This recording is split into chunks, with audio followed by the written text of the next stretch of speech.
Good morning students, welcome to class 5th and here is your social science teacher. Class, as you know, your exam is at your head, so let us do the revision of our syllabus. And today I am going to start the revision of your lesson 1, that is globe and map. So as you can see the picture of globe, this is globe and globe is a model of earth.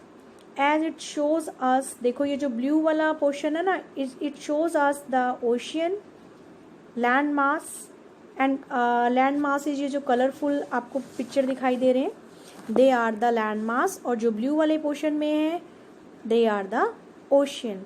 तो globe के ऊपर बेटा हम दोनों चीज़ देख सकते हैं, ocean भी और लैंड मास भी. ये हमें बिल्कुल करेक्ट शेप देता है ओशियन की भी और लैंड मासेस के. देखो आप ध्यान से देखोगे तो आपको सारी जो लैंड मासेस हैं इसकी प्रॉपर शेप दिखाई देगी, और जैसे जैसे हमारी ओशियन है वो शेप भी आप इस ग्लोब पर, इस पिक्चर पर देख सकते हो. और ये देखो एक इसके अंदर एक ये सिल्वर कलर का जो है हैंडल टाइप, ये इस एक्सल पर माउंट है, मतलब इसके ऊपर रुकी हुई है ये मॉडल, ताकि इसको एक स्टैंड मिल सके और हम इसको अर्थ जैसे स्पिन करती है ना हमारी, घूमती है, तो उस तरह से हम इसको भी रोटेट कर कर घुमा सकें, मीन्स उसको स्पिन करा सकें.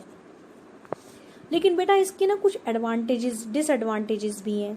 देखो जैसे हम इसका केवल एक सामने वाला पोर्शन देख सकते हैं, अगर हम इसको स्टडी करेंगे तो इसके बैक वाला पोर्शन हमें नहीं दिखाई दे रहा है ना. दूसरा, ये हमें छोटे छोटे टाउन और सिटीज़ की डिटेल भी नहीं दे पाएगा, क्योंकि जो इस पर प्रिंट है हम केवल अर्थ के ऊपर इन्हीं चीज़ों को देख पाते हैं. अब इतने सारे लैंड मासेस में जो भी छोटी सिटीज़ हैं, स्टेट हैं, हम उनको ध्यान से नहीं देख पाएंगे, डिटेल में उसकी स्टडी नहीं कर पाएंगे. थर्ड डिसएडवांटेज क्या है इसका, कि बहुत बड़े होते हैं और इसीलिए it is very difficult to carry. This is our third point, कि डिसएडवांटेज ये हमारा है कि हम ग्लोब को कहीं दूर दूर, अगर मान लो हमें स्कूल में लेके जाना है पढ़ने के लिए या कहीं और लेके जाना है, तो it is very difficult to carry globe with us. Now come to the next portion, that is map. Map क्या होते हैं बेटा?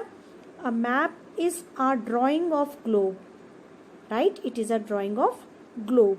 मैप जनरली हम कब यूज़ करते हैं? जब हमें अर्थ का, हमें कोई special part, special country, special state को स्टडी करना होता है, तब हम अपने मैप को यूज़ करते हैं. मैप का एक प्लस पॉइंट क्या है कि ये हमें डिटेल देता है हर एक छोटे से छोटे सिटीज़ को, एरियाज़ को ज़्यादा ध्यान से और बेटरली समझने के लिए. और मैप जो है वो there are 3 type of map. First ये है हमारा physical map, right. Physical map कौन सा होता है? देखो आप इस मैप को, इस पिक्चर को ध्यान से देखोगे ना, तो इसके अंदर बाउंड्रीज नहीं है, अंदर पूरा ब्लैंक है. और इसके अंदर हम क्या क्या चीज़ें देख सकते हैं फिजिकल मैप में?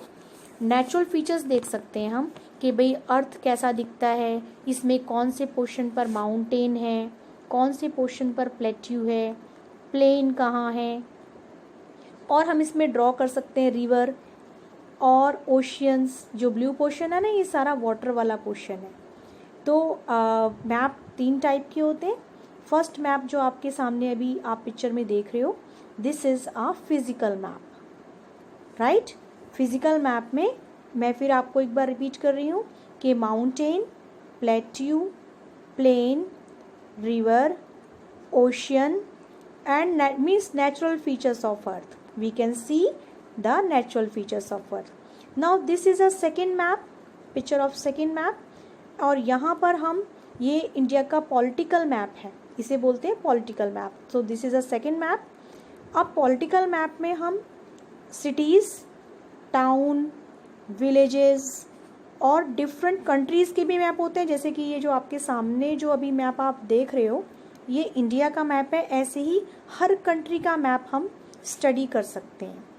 मैप के अंदर देखो बाउंड्रीज आप ध्यान से देखोगे ना, फिजिकल मैप जो आपने इससे पहले अभी देखा वो ब्लैंक था, लेकिन ये इस वाले मैप में आपको बहुत सारी बाउंड्रीज दिखाई देंगी, अलग अलग डिफरेंट कलर्स से अलग अलग स्टेट दिखाई देंगी.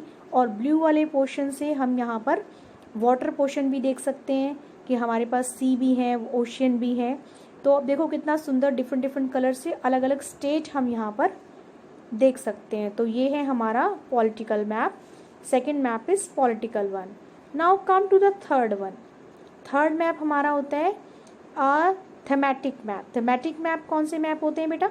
देखो इसके अंदर आप ध्यान से देखोगे ना तो ब्राउन पोर्शन है, लाइट ब्राउन पोर्शन है।